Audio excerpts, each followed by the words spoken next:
안녕하세요. 역사 2.0입니다.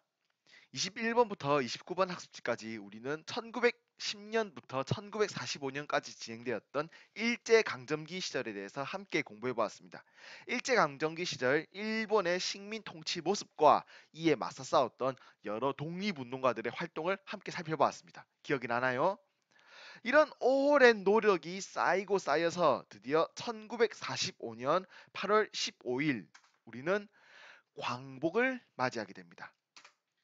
제2차 세계대전에서 패배한 일본은 항복을 선언하게 되고 일본의 식민지였던 우리는 독립, 광복, 해방을 맞이하게 된 것입니다. 실제 1945년 8월 16일 당시의 사진이라고 합니다. 수많은 사람들이 만세를 부르면서 기뻐하고 있지요. 하지만 광복의 기쁨도 잠시 위도 38도선을 기준으로 하여 북쪽은 소련군이 남쪽은 미국군이 들어오게 됩니다. 소련과 미국군은 38도선을 기준으로 북쪽은 소련이 남쪽은 미군이 다스리기로 이미 국제적인 약속을 맺은 상태였지요. 그리고 1945년 8월 전쟁이 끝난 무렵부터 국제적으로는 냉전이 시작되었습니다. 냉전이란 실제로 무기가 폭탄이 터지는 열전과는 정반대로 체제 경쟁 속에서 이루어지는 국제적인 갈등, 긴장 상태를 말하는 것인데요. 이 냉전, 미국을 중심으로 한 자유주의 국가와 소련을 중심으로 한 사회주의 국가 간의 체제 경쟁도 이 무렵부터 본격적으로 시작되었습니다.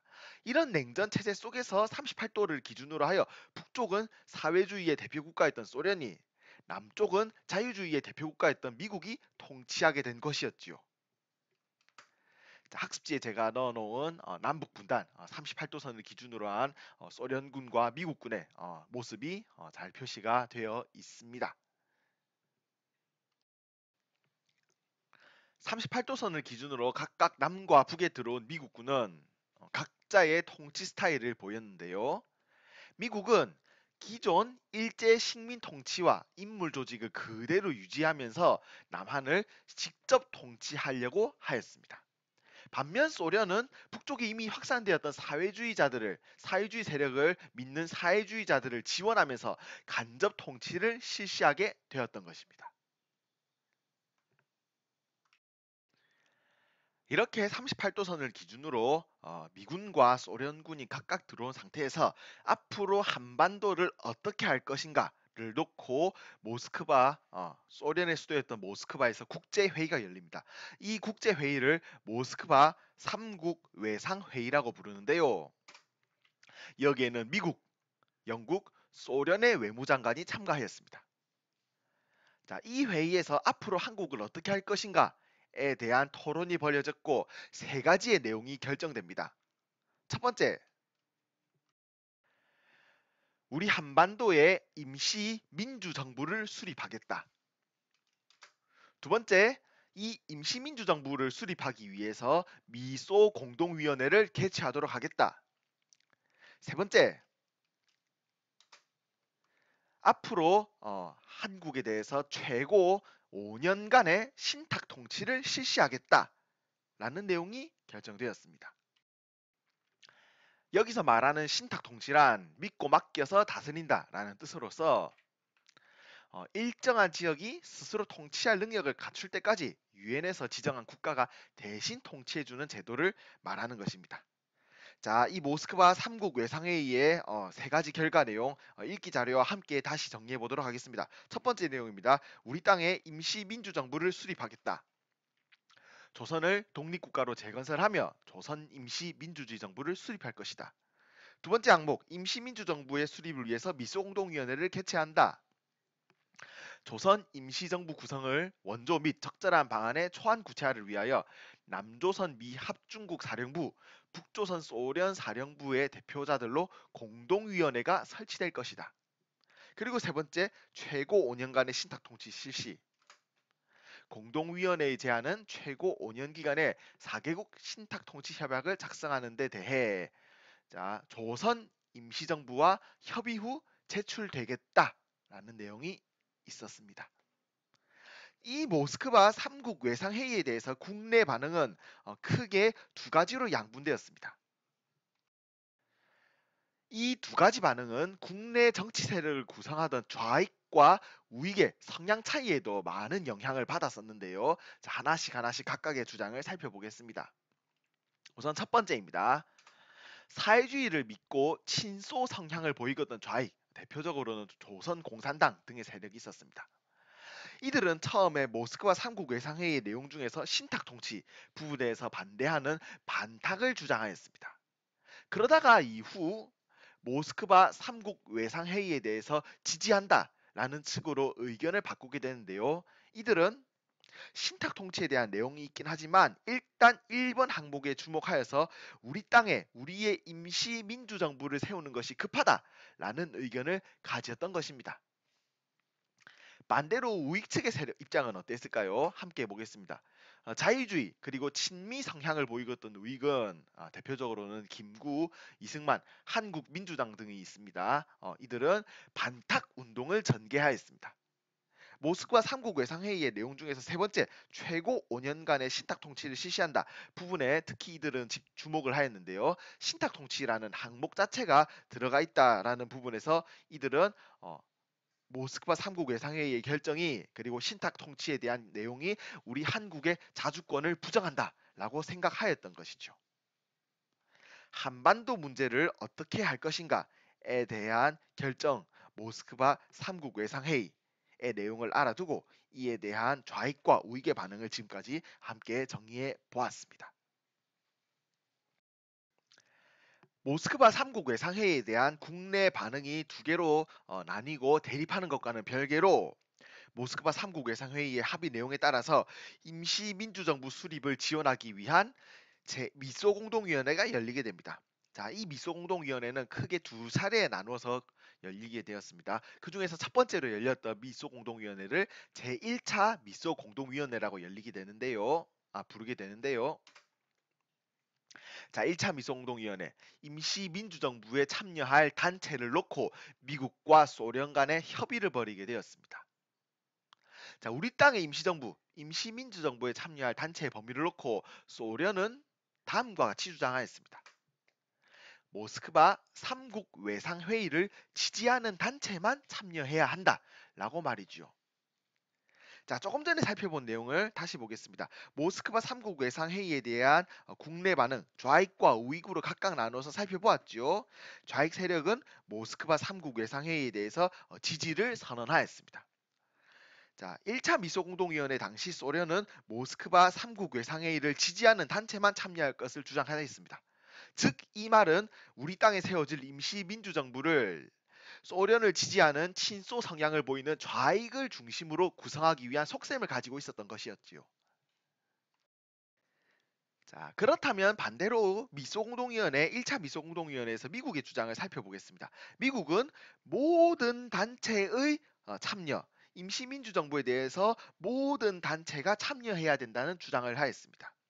자, 미국의 이 주장은 반탁 운동을 전개하고 있던 우익 세력, 친미 성향을 보이고 있던 우익 세력을 임시 민주정부에 참여시키기 위한 속셈이 담겨 있던 주장이었던 것이죠. 이렇게 소련과 미국의 의견 차이가 크게 나뉘게 되면서 크게 보이게 되면서 결국 1차 미소 공동위원회는 결렬되게 됩니다. 1차 미소 공동위원회가 결렬되고 모스크바 3국 외상회의에 대한 좌익과 우익의 대립이 점점 더 극렬해지고 있던 상황에서 이승만은 정읍에서 다음과 같은 발언을 합니다. 우리는 남방만이라도 임시정부 혹은 위원회 같은 것을 조직하여 38 이북에서 소련이 철퇴하도록 세계 공론에 호소하여야 될 것이다. 이승만의 이 발언을 역사 교과서에서는 정읍 발언이라고 부르게 되는데요. 결국 이승만의 이 주장은 남과 북이 함께 정부를 세우면 좋겠지만 현실적으로 함께 정부를 세우는 것, 통일 정부를 세우는 것이 힘들기 때문에 우리 38도 이남만이라도 단독적으로 정부를 세워야 한다라는 내용을 담고 있었던 것입니다.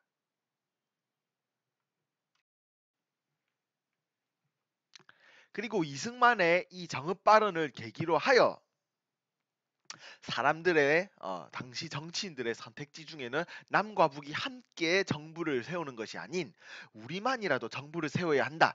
즉 분단이라는 선택지가 등장하게 된 것입니다. 이런 분단이라는 사항을 위기를 막기 위해서 좌우 합작 운동이 1946년 10월부터 진행되기 시작합니다. 이 좌우 합작 운동, 좌익과 우익이 함께 단결하자라는 내용을 가진 운동입니다. 제1차 미소공동위원회는 계속해서 열리지 않고 미승만은 정업 발언을 하면서 분단 위기가 점점 고조되고 있었습니다. 이런 상황 속에서 중도 좌익 성향을 가지고 있던 여운형과 중도 우익 성향을 가지고 있던 김규식은 우리는 갈라져서는 안 된다. 함께 합쳐서 단결해야 한다라는 주장을 하면서 좌우 합작 운동을 전개하게 되는 것입니다. 이들은 좌우 합작 7원칙 등을 발표하면서 분단을 막으려고 시도하였습니다. 하지만 좌우 합작 운동은 좌익과 우익의 외면, 그리고 여운형이 암살당하는 등의 여러 가지 방해 요소로 인하여 결국 실패로 끝이 나게 되는 것입니다.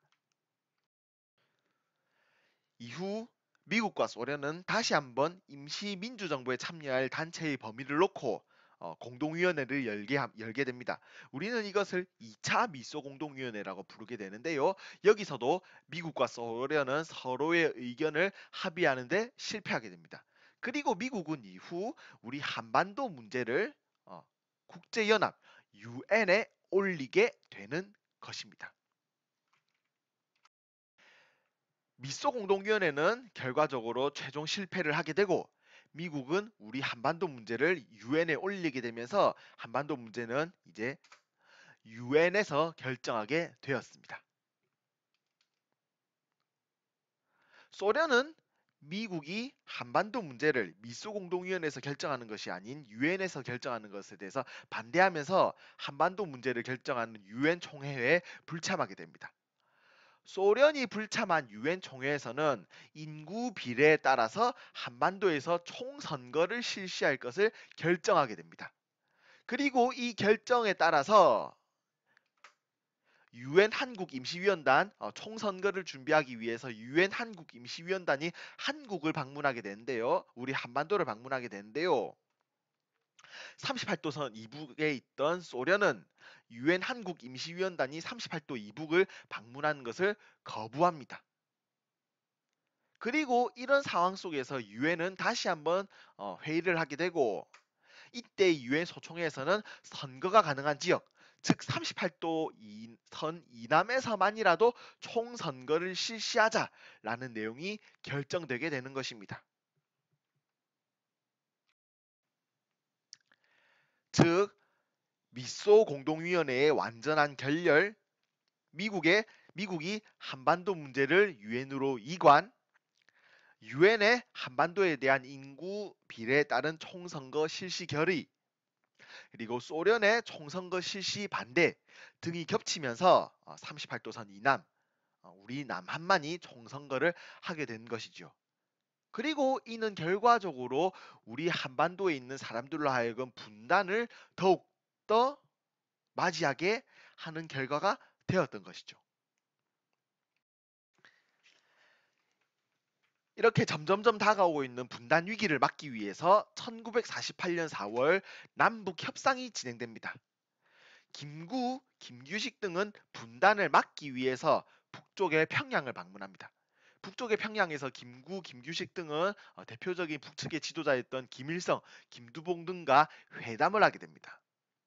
자, 이때 남북 협상에 임하였던 김구 선생님이 쓴 글 3천만 동포에게 읍고함이라는 글이 많이 알려져 있지요.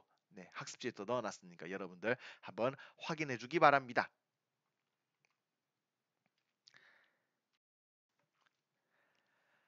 이 남북 협상에서 김규식, 김일성, 김두봉 등은 단독 정부를 반대하고 단독 정부의 수립을 반대하고 남과 북에 각각 들어와 있는 미국군과 소련군의 철수를 요구하는 결의문을 채택하기도 합니다.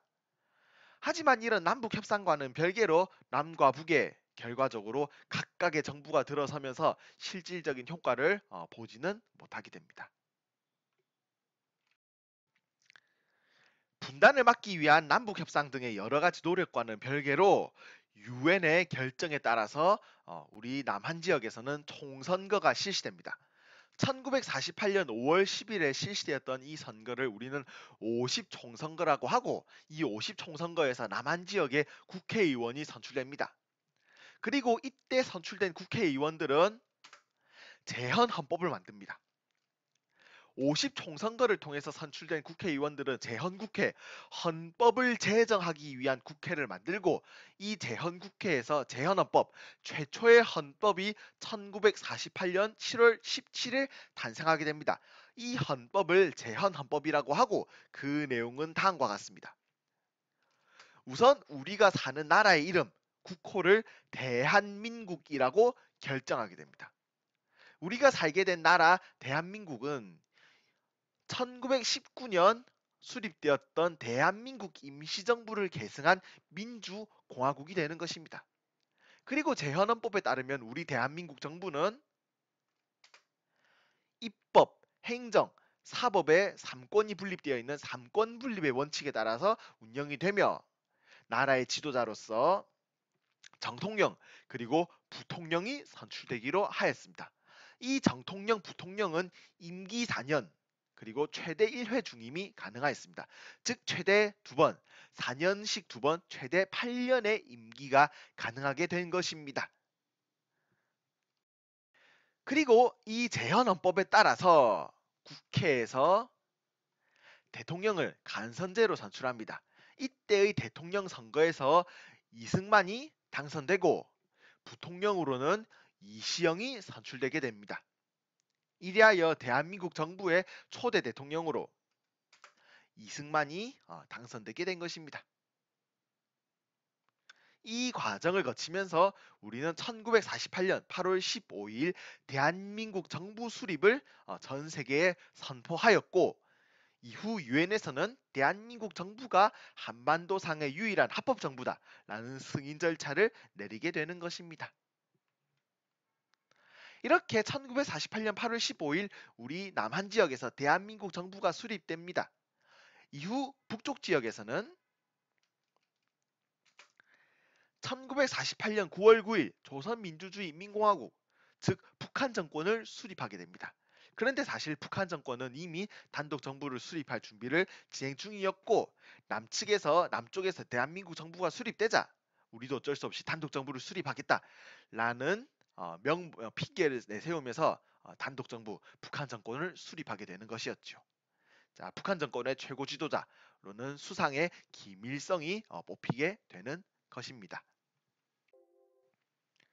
오늘 배운 내용을 정리하고 마무리 짓도록 하겠습니다. 1945년 8월 15일 38도선을 기준으로 남과 북의 각각 미국군과 소련군이 들어오면서 우리는 남북 분단 38도선의 탄생의 아픔을 겪게 됩니다. 이후 한반도 땅에 완전한 통일정부를 세우기 위한 많은 노력이 진행되었습니다. 하지만 그 과정 속에서 결국 남북의 통일된 정부를 세우는 데는 실패하고 우리 38도선 이남에 대한민국 정부가 수립되게 됩니다. 자, 이 대한민국 정부 수립은 남과 북의 통일정부를 세우는 데 실패하게 된 아픈 역사의 시작이기도 합니다. 하지만 이와 동시에 1910년 일본에 의해서 나라를 빼앗긴 이후 38년 만에 우리만의 정부를 세우게 되는 기쁜 역사의 순간이기도 하지요. 자, 분단, 그리고 분단과 함께 대한민국 임시정부의 수립, 이 역사의 모습이 앞으로 어떤 모습으로 어떤 전개 과정을 거치게 될지 우리가 31번, 2번 학습지 등등에서 계속해서 살펴보도록 하겠습니다. 자, 다음 시간에는 6.25 전쟁을 주제로 함께 공부해 보도록 하겠습니다.